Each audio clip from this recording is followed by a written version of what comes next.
வணக்கம் நண்பர்களே, நான் உங்கள் ஆர்டிஎஸ்.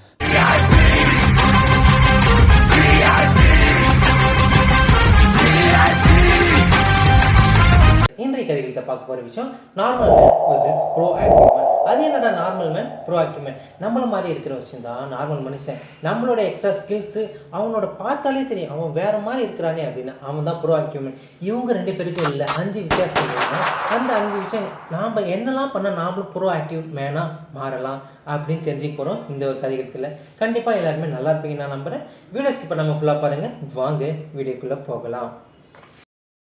முதல் விஷயம், average skill level, high skill level. Normal man எப்பவுமே ஆவரேஜ் ஸ்கில் லெவல் தான். அவனுக்கு அந்த விஷயத்தை செய்ய அந்த ஒரு விஷயம் போதுன்ற மனநிலைக்கு அவன் இருந்துருவான். எக்ஸ்ட்ரா புதிய விஷயத்தை நோக்கி போகவே மாட்டான். இப்போ செய்கிற வேலைக்கு இது போதுன்றான்ற மனநிலைமைக்கு அவன் அமைஞ்சதால் அவனால் எக்ஸ்ட்ரா ஸ்கில் லெவலில் நோக்கி போகவே மாட்டான். பட் இந்த ப்ரோஆக்டிவ் மேன் இருக்கான் பார்த்தீங்களா, அது யூஸ் ஆனாலும் யூஸ் ஆகலனாலும் பரவாயில்ல, அதை நான் கற்று வச்சுருக்கேன், கண்டிப்பாக ஃப்யூச்சரில் எனக்கு அது ஹெல்ப்ஃபுல்லாக இருக்கும். சப்போஸ் நம்ம ஒர்க் பண்ணுற இடத்துல அவன் ப்ரோஆக்டிவ் மேனாக இருந்து எக்ஸ்ட்ரா ஸ்கில் லெவல் கற்றுக்கிட்டு அவன் இருந்திருந்தானா ஏதோ ஒரு ஆப்ஷன் வரக்குள்ள, ஏதோ ஒரு ஆப்பர்ச்சுனிட்டி வரக்குள்ள கண்டிப்பாக அதை யூஸ் பண்ணிட்டு அவன் அடுத்த நிலைக்கு போயிடுவான். பட் நாம் அதே நிலைமையில் இருந்துருவோம். ஸோ ஹை ஸ்கில் லெவலில் எப்போவுமே நீங்கள் வேலை செய்கிற இடத்துலையும் சரி, எங்கே இருந்தாலும் சரி, நீங்கள் கற்றுக்கிட்டு வச்சுக்கோங்க.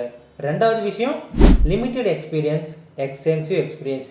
நம்மள மாதிரி நார்மல் மனுஷன் லிமிட்டட் எக்ஸ்பீரியன்ஸ், அதாவது போதுமான இந்த ஒரு விஷயம், இந்த ஒரு அனுபவம் எனக்கு போதும்டா, எப்பா இதை வச்சு நான் பிஸ்னஸ் பண்ணி பெரிய ஆகிடுன்ற ஒரு எண்ணத்தை மட்டும் வச்சுக்கிட்டு அதை நம்ம முயற்சி பண்ணாமல் டே எனக்கு இது தெரியும்டா, இது போதும்டா, டே எனக்கு இது தெரியும்டா, இது போதும்டான்ற ஒரு மனநிலையை வச்சுக்கிட்டு நம்மளால் முன்னேறவும் முடியாமல் இருக்கிற நிலைமையிலேருந்து அடுத்த நிலைக்கும் போக முடியாமல் அப்படியே இருந்துடும். பட் இந்த ப்ரோஆக்டிவ் மேன் இருக்கான் பார்த்தீங்களா, அவன் அந்த ஒரு விஷயத்துக்கு தேவையான எல்லா எக்ஸ்பீரியன்ஸும் கண்டிப்பாக அனுபவத்தை சேகரிச்சுப்பான். அதற்கான கால அவகாசத்தை கண்டிப்பாக எடுத்துக்கிட்டு எவ்வளோ லேட்டானாலும் பரவாயில்லன்னு அந்த ஒரு விஷயத்தில் மிகப்பெரிய ஆர்வத்தோடு செயல்பட்டு நிறைய விஷயங்களை கற்றுக்கிட்டு அனுபவங்களை சேகரிச்சுப்பான். அவனால் ஈஸியாக அடுத்த நிலைக்கு போகிட முடியும். ஸோ நம்ம டைம் எடுத்தாலும் பரவாயில்ல, அதுக்கு தேவையான எக்ஸ்பீரியன்ஸை நம்ம கற்றுக்கிட்டு நாம் அடுத்த நிலைக்கு போகிறதுக்கு யூஸ் பண்ணிக்கணும். மூணாவது விஷயம், reactive behaviour, bro active behaviour. நம்மள மாதிரி நார்மலான மனுஷன், அதாவது நானும் என்னையை சேர்த்து தான் சொல்கிறேன், நமக்கு ஏற்படுற சாதாரண ஒரு சின்ன ப்ராப்ளத்துக்கு கூட நம்ம ரொம்ப எமோஷனல் ஆகி அது எப்படி சமாளிக்கணும், அது என்ன விஷயம் நடந்துச்சு என்ன எதுன்னு தெரியாமல் அதில் மூழ்கி அந்த ஒரு விஷயத்துலேயே அப்படியே செதஞ்சு போய் அந்த ஒரு விஷயம் நடக்காத அளவுக்கு நாம் ஆகிடுவோம். நம்மளையும் பாதிச்சுக்கிட்டு ரொம்ப டிப்ரெஷன் லெவலுக்கு போயிடுவோம். பட் இந்த ப்ரோஆக்டிவ் மேன் இருக்கான் பார்த்தீங்களா, கண்டிப்பாக இந்த ஒரு விஷயத்தை செய்யக்குள்ள அடுத்த ஒரு விஷயம், இது ஃபால் டவுனும் ஆகலாம், சக்ஸஸும் ஆகலாம். ஃபால் டவுன் ஆச்சுன்னா என்ன பண்ணணும், இதில் நடுவில் ஏதாச்சும் பிரேக் ஆச்சுன்னா என்ன பண்ணணும், ஆல்ரெடி பிளான் போட்டு எல்லாத்தையுமே பிளான் பண்ணுன்ற மாதிரி எல்லா விஷயங்களையும் யோசித்து தெளிவாக இருப்பான். ஸோ கண்டிப்பாக நம்ம ஒரு விஷயம் பண்ணக்குள்ள அது ஃபெயிலியர் ஆகும், சக்ஸஸ் ஆகும். ஃபெயிலியர் ஆச்சுன்னா எப்படி பிஹேவ் பண்ணணும்னு நம்ம அதுக்கும் தயாராக இருக்கணும். சக்ஸஸ் ஆச்சுன்னா அது எப்படி இன்னும் அடுத்த லெவல் கொண்டு போகணும் நம்ம தயாராக இருக்கணும். ஸோ நாம் நார்மல் மனுஷன் வந்து ப்ரோஆக்டிவ் ஆக இந்த விஷயங்களை கற்றுக்கணும். நாலாவது விஷயம், கம்ஃபர்ட் ஜோன், ரிஸ்க் டேக்கிங். கண்டிப்பாக இது நம்மளோட நிறைய பதிவில் பார்த்துருப்போம். ரிஸ்க் டேக்கிங், எஸ், நம்ம நார்மல் மனுஷன்றதால் இயல்பான மனுஷன் என்ன நினைப்பான், எப்பா எனக்கு இந்த விஷயம் போதும், நான் இதை ட்ரை பண்ணுறேன்னு போய் இருக்கிறது இல்லாமல் போயிடுச்சுன்னா என்ன பண்ணுறது ஒரு மைண்ட் செட்டில் அவன் அந்த கம்ஃபர்ட் ஜோன்லேயே சுற்றி இருந்துக்கிட்டே இருப்பான். பட் இந்த ரிஸ்க் டேக்கிங் மெத்தடுக்கு பார்த்தீங்களா, கண்டிப்பாக நம்ம கம்ஃபர்ட் ஜோனை உடச்சிட்டு அடுத்த லெவலுக்கு போய் சக்ஸஸ் ஆயிடுச்சுன்னு வைங்களேன், கண்டிப்பாக நீ வேறு ஒரு வாழ்க்கையை வாழ போகிற. பட் அந்த ரிஸ்க் எடுக்கிறப்போ என்ன வேணால் ஆகலாம், நீ டவுன்ஃபாலாக கூட ஆகலாம். அதையும் நீ ப்ரிப்பேர் ஆகிட்டு சப்போஸ் இன்கேஸ் ஃபால் ஆகிடுச்சுன்னா அது எப்படி ப்ளஸ் ஆக்கிறதுக்கு நீ தயாராக இருக்கணும். கண்டிப்பாக ரிஸ்க் எடுத்தால் மட்டும்தான் நம்மளோட வாழ்க்கையில் அடுத்த கட்டத்துக்கு போக முடியும்.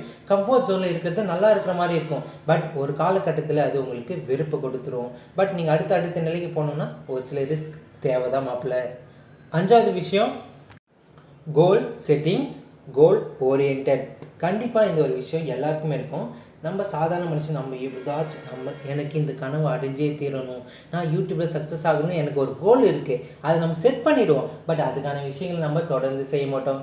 எப்படி இத்தனை நாள் வீடியோ போடாமல் போனோம் பார்த்தீங்களா, இதுக்கு எத்தனை காரணங்கள் இருந்தாலும் நம்ம அதை சார்ந்த விஷயங்களை தொடர்ந்து செஞ்சால் மட்டும்தான் நம்மளோட வாழ்க்கையில் செய்ய முடியும். பட் நம்மள மாதிரி நார்மலான மனுஷன் வந்து அதை கடைபிடிக்காமல் பாதியிலே கை விட்டுட்டு எனக்கும் கோல் இருக்குப்பா, எனக்கும் ஒரு கனவு இருக்குப்பான்னு சொல்லி அதை நம்ம ஒரு கட்டத்தில் அதையும் கனவையும் அடையாமல் இருக்கிற வேலையும் ஒழுங்காக செய்யாமல் நடுத்தரமாக இருந்து போய்டும். பட் இந்த ப்ரோஆக்டிவ் மேன் கோல் ஓரியன்டாக அவனுக்கு என்ன தேவைன்ற ஒரு விஷயத்தில் அவன் ரொம்பவும் கவனமாக இருப்பான், ரொம்பவும் ஆர்வமாகவும் இருப்பான். அதை சார்ந்த விஷயங்களை மட்டும் கொஞ்சம் கொஞ்சமாக அதை சார்ந்த விஷயங்களை மூவ் ஆன் ஆகிக்கிட்டே இருப்பான்.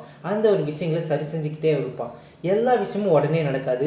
பட் கொஞ்சம் கொஞ்சமாக அந்த கோல் ஓரியன்டாக இப்போ யூடியூப்பில் நான் கண்டென்ட் பண்ணால் என்ன பண்ணணும், ஃபஸ்ட்டு கண்டென்ட் எடுக்கணும், அதை நான் எழுதி வைக்கணும், அதுக்கப்புறம் ஒரு ஸ்கிரிப்ட் ரெடி பண்ணணும், அது எப்படி பேசணும், நான் அதுக்கேற்ற விஷயங்களை தயார்படுத்திகிட்டே இருந்தால் தான் அந்த கோல் ஓரியன்டான விஷயங்களை செஞ்சுட்டே இருந்தால் தான் நம்மளால் அந்த ஒரு விஷயத்தை ஒரு வீடியோவை போட முடியும். இது மாதிரி தான் நம்மளோட லைஃப்பில் நமக்கு தேவையான விஷயங்களை நம்ம எப்படி பிளான் பண்ணி அது சார்ந்த விஷயங்களை செஞ்சுட்டு இருக்குமோ அப்போ தான் வாழ்க்கையில் ஜெயிக்க முடியும்.